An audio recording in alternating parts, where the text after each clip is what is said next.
এবারে বানাবো মিষ্টি কুমড়া পাতার বড়া। মিষ্টি কুমড়া পাতা আগেই কুচি করে নিয়েছি। তারপরে দিব হচ্ছে 2 থেকে 3টা পেঁয়াজ কুচি। পেঁয়াজটা কুচি করে রেখেছি আগে।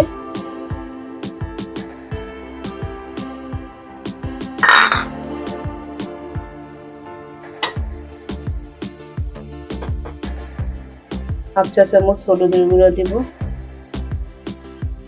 কাঁচামরিচ দেবো 7 থেকে 8টা কাঁচামরিচ কুচালি করে রেখেছি।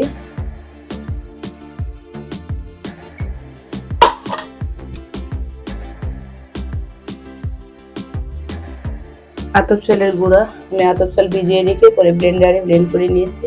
দিব আতপ চালের গুঁড়া। চালের গুঁড়া দিলে বড়াটা মচমচে হয়। দেব একটু বেসন,